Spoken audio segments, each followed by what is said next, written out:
और तुम्हारी जितनी दिन भर में दुकान 10 ग्राहक करते थे, आज तुम्हारा एक ही ग्राहक पूरा काम करके चला जाएगा। अब ठीक है, भोजन करके चला गया, दुकान पर पहुंचा, कोई भी नहीं आया। 3 बज गए, 4 बज गए, 5 बज गए, 6 बज गए, 7 बज गए, 8 बज गए। शाम को भोजन करने चले गया, फिर वापिस आया, 9 बज गया, 10 बज गया। उसने कहा कि महाराज जी ने कहा था कि, बोलो ना, महाराज जी ने कहा, जोर से बोलो, महाराज जी ने कहा था। एक ही ग्राहक आया, लेकिन अभी तक तो कोई नहीं आया है। और उसको गुस्सा आया, बोले चलो महाराज जी के पास चलते, भैयावर्ती करने के लिए चलते हैं। और जैसे ही ताला लगाने वाला था, और एक आदमी आके बोले भैया कपड़ा चाहिए हमको। और ऐसा कपड़ा उसने लिया, 20,000 रुपए का कपड़ा लेके गया, जो 3 साल से नहीं बिक रहा था, वो सब माल क्या हो गया, निकल गया। भैया कब किस समय दुकान है, अब दुकान पर कोई आए ना आए, पर मालिक को तो क्यों, कोई नहीं है, कोई नहीं है। अरे तुम बैठो, धीरे धीरे ग्राहक, कोई आए ना आए, पर सीट पर हमको तो बैठने हैं। धीरे धीरे लोग, गाड़ी का हॉर्न बजता है तो सवारी फटाफट क्या हो जाती है, बैठ जाती है। और यहां पर महाराज का ओम नमः सिद्धेभ्या का हॉर्न बजा, तुम्हारी बहन जी हैं, धीरे धीरे क्या हो जाती हैं, धीरे धीरे आते हैं लोग आराम से। उपास हमने करे, कमजोरी बहन जी को भाई। कितना बढ़िया दाहोद का धर्म, बोलो दाहोद का, जैन धर्म नहीं, जो ना बोले उसे दाहोद की कसम। बोलो दाहोद का धर्म, जरा जोर से बोलो ना जम से। दाहोद का नंबर है तो चुप हो गए। दाहोद का धर्म, आदमी उपास करे, बोलो, और कमजोरी महिला को आए। बताओ कितना अच्छा है। उपास आदमी करे, कमजोरी तो ऐसी आ रहे जैसे उनके 32 उपास हुए हो, बिल्कुल। वो नहीं रहते हैं, क्या बोलती, टीवी पर आता है, धीरे धीरे चलते रहते हैं, टेबलों पर, वो टेबल पर रखे रहते हैं बदक, उसमें बीच में कटोरी में पानी रखा रहता, तो बेचारी धीरे से वो ऐसे डुबकी लगाते रहते, ऐसे आराम से, बिल्कुल। भैया ध्यान रख करके चलना। किसी के उपास करने से किसी को कमजोरी नहीं आती है, और जो उपास करता है उसको भी कमजोरी नहीं आती है। फिर आप कहेंगे, चक्कर आती, ये तो पुद्गल के नाटक है। ये क्या है, जब नौकर रहता ना, और नौकर रहता उसे वेतन बढ़वाना हो, तो क्या बोलता, सेठ जी मैं नहीं आऊंगा आप कल से, मेरे पास टाइम नहीं है, हम नहीं आएंगे, हमारे पास समय नहीं है। और 2 दिन नहीं आया, बर्तन नहीं मजे, पोंछा नहीं लगा, तो औरत चिल्लाती है। तो उससे पूछो भाई बात क्या है, क्यों नहीं आ रहे, वेतन बढ़ाओ, 5,000 कर दो आप, और 5,000 कर दोगे तो हम आ जाएंगे, और 5,000 के तो रोज रूटीन में आ गए आप। इसी प्रकार से शरीर है, ये मनानुकूल मांगता, जब नहीं मिलता है तो ये नाटक मचाता है। भैया ध्यान रख के चलना। प्रतिदिन दान, आहार दान तो एक ऐसा धर्म है, ऐसा धर्म है, अलौकिक धर्म है। सेठ जी बोलो ना, कहो अलौकिक। इस धर्म में जो आनंद है, लाखों पूजा कर लो पर एक बार आहार दान दे लो। लाख पूजा करने में जो पुण्य मिलता है, सुनो पुजारी दाहोद की, गुंड गुंड भर भर के पानी बगराने वालों, और बोरा बोरा भर चावल धोकर के चढ़ाने वालों, लाख पूजा करो, जितना फल मिलता है, एक ग्रास दान देने से उतना फल क्या होता है, प्राप्त होता है। पर क्या करें, लोग समझते ही नहीं है। भावना तो बहुत होती है, परंतु डर लगता है गोलगप्पा से, लप्पा लप्पा गोलगप्पा। क्यों बहन जी, डर लगता है, भी जाएंगे तो महाराज आलू छोड़ा देंगे, फिर पुद्गल हमारा क्या होगा, कमजोर पड़ जाएगा। और आलू के बिना तो एक गिलास भी अंदर। फेवरेट सब्जी, बोलो, प्राणों से भी प्यारी, दुनिया में सबसे न्यारी।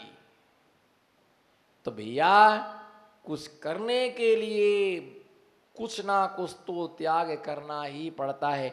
4 प्रकार के दान देने वाला व्यक्ति, कितने प्रकार के? 4 प्रकार के दान देने वाला व्यक्ति महान होता है, पर हिंसा का दान नहीं देना। बोलो, किसका दान नहीं देना? 4 प्रकार के दान तो देना, पर हिंसा का दान। अब हिंसा दान के विषय में बदला, हिंसा दान क्या है? हिंसा दान में तलवार आदि का दान नहीं देना। किसका? बोलो, किसी को क्या नहीं देना?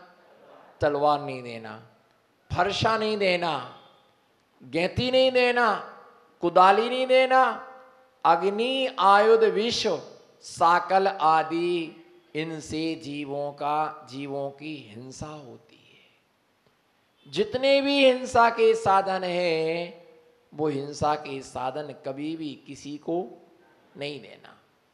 हिंसा के उपकरण नहीं देना, कोई तलवार मांगे नहीं देना अपने हाथ से उठा करके।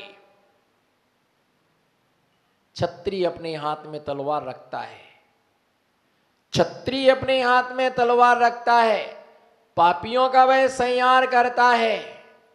परंतु ध्यान रख करके चलना, हमने जैन कुल में जन्म लिया और जैनी व्यक्ति किसी की हिंसा नहीं कर सकता है, पैदाइशी धर्म है। बोलो, जैन व्यक्ति किसी की हिंसा नहीं कर सकता है। 2 विभाग ऐसे हैं जिसमें जैन व्यक्ति बहुत कम एंट्री लेते हैं। एक तो पुलिस डिपार्टमेंट, बहुत कम जैन व्यक्ति पुलिस उंगली पर गिनने लायक मिलेंगे। जैसे आचार्य कुंद स्वामी ने कहा कि पंचम काल में सम्यक दृष्टि मुनि और सम्यक दृष्टि श्रावक उंगलियों पर गिनने लायक हैं, उसी प्रकार से जैन व्यक्ति पुलिस बने हों वे उंगली पर गिनने लायक हैं। और दूसरा, मिलिट्री में जवान कोई भी जैन व्यक्ति नहीं जाता, क्योंकि जैन व्यक्ति किसी के ऊपर बंदूक से फायरिंग नहीं कर सकता है, वो तलवार से मार नहीं सकता है, वो छान करके पानी पीता हो, किसी का खून नहीं पी सकता है। दीवान अमरचंद्र के लिए शेर को भोजन कराने का काम सौंपा गया। बोलो निकुंज भाई, क्या काम सौंपा गया? शेर को भोजन कराने का काम सौंपा गया। पर दीवान अमरचंद्र ने कहा, कुछ भी हो जाए मैं मांस तो नहीं खिलाऊंगा, और दूसरे जीवों का मांस तो मैं तुम्हें 3 काल में नहीं दे सकता हूं, चाहे कुछ भी हो जाए। और जब वो 3 दिन तक जलेबी और दूध नहीं पिया, तो मालूम उसने कह दिया, मैं किसी भी प्राणियों का मांस तुमको नहीं दूंगा। यदि तुम्हें मांस ही चाहिए तो मैं स्वयं हाजिर हूं, मुझे खा जाओ, पर मैं किसी जीव का मार के मांस नहीं दूंगा। शेर भी संगी होता है, पंचेंद्री होता है, समझने वाला होता है। अमित कीर्ति नाम के मुनिराज ने एक शेर को संबोधन देके मांस का जीवन भर को त्याग कराया। दीवान अमरचंद ने शेर को जलेबी अपने हाथ से खिलाई और बाल्टी से उसके लिए दूध पिलाया। सम्यक दृष्टि जीव हिंसा के उपकरण नहीं दे सकता है। अगर लोहे की दुकान है, हमरो गुजरातियों, लोहे की दुकान है, तो शुद्ध सम्यक दृष्टि जीव चाकू नहीं बेचेगा, हसिया नहीं बेचेगा, कुलाड़ी नहीं बेचेगा, वो फरसा नहीं बेचेगा। जितनी भी हिंसा के अस्त्र शस्त्र हैं, वो कुछ भी नहीं बेचेगा।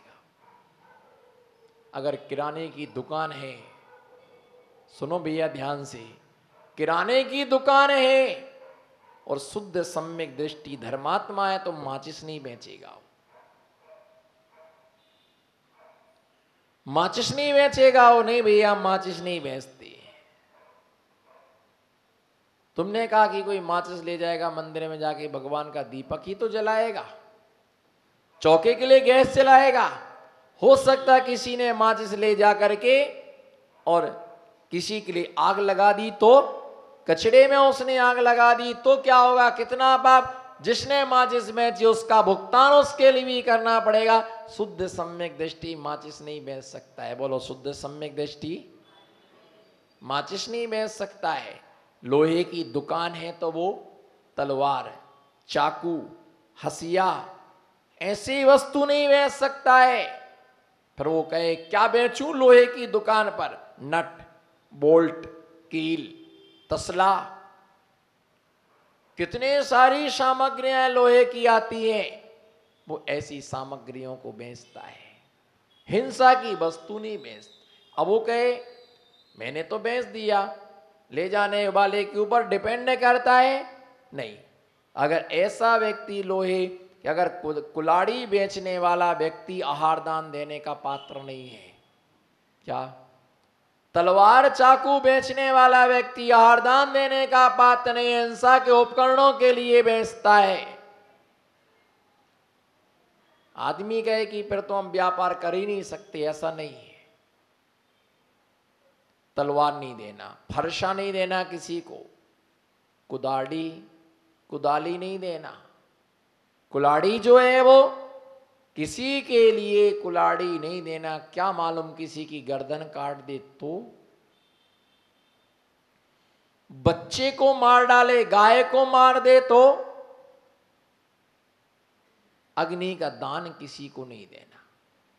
पहले लोग अग्नि मांगने आते थे घरों में, जब गैस नहीं थे, चूल्हे नहीं थे, तो हर आदमी अपने सिगड़ी में अथवा आगी को दगा के कंडे में, करिश में दगा के रखता था। लोग मांगने आते थे थोड़ा अग्नि दे, तो चूल्हा जलाना है, अग्नि लोग देते थे। अग्नि का भी शुद्ध सम्यक दृष्टि किसी को अग्नि का दान नहीं देता। और विष माने क्या होता है, जहर, किसी को जहर नहीं देना, किसी को जहर का दान नहीं देना। और माताओं, कभी जहर खाने का भाव भी, कितनी भी विषम परिस्थिति आ जाए, जीवन में कभी उतार आता है और कभी, बोलो, जीवन में कभी उतार आता है और कभी चढ़ाव आता है। समस्या तो आती है। धुआं किस में उठता है, सूखी लकड़ी में या गीली लकड़ी में है? हमेशा धुआं गीली लकड़ी में उठता है, सूखी लकड़ी में कभी भी धुआं।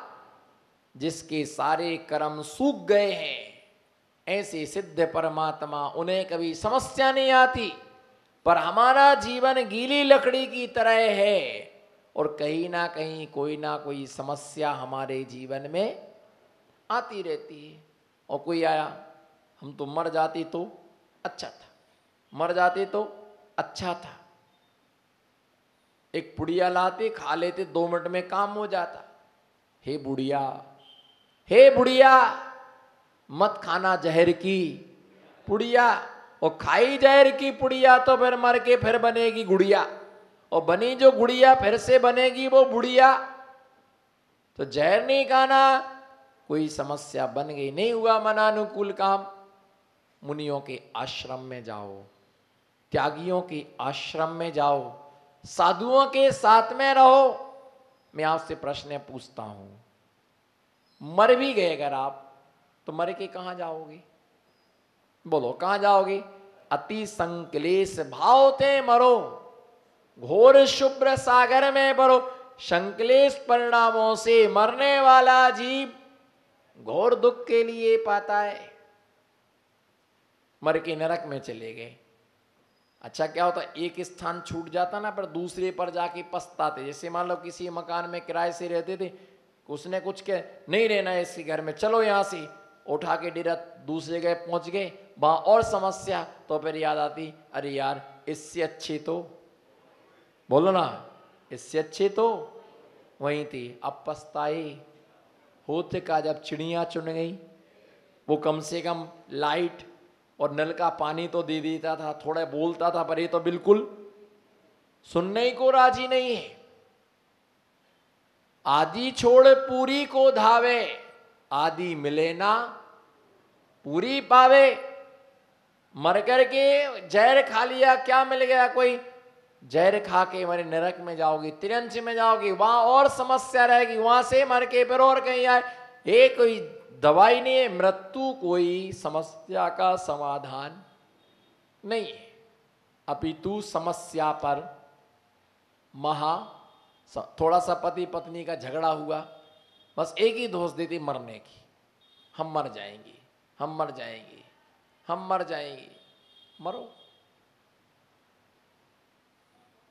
एक ही धमकी देते मर जाएंगी, मर के जाओगे कहां लौट करके, तो इसी। तो कभी विष खाना तो ठीक है, विष का नाम भी नहीं लेना, विष खाने का पुरुषार्थ नहीं करना। जितना जीवन मिला है उसे अच्छे से जियो, जीवन का घात करने के लिए विष मत पियो। और अधिकतम में लड़कियों में, महिलाओं में इस प्रकार की प्रवृत्ति पाई जाती है। छोटी सोच है, छोटी सोच है।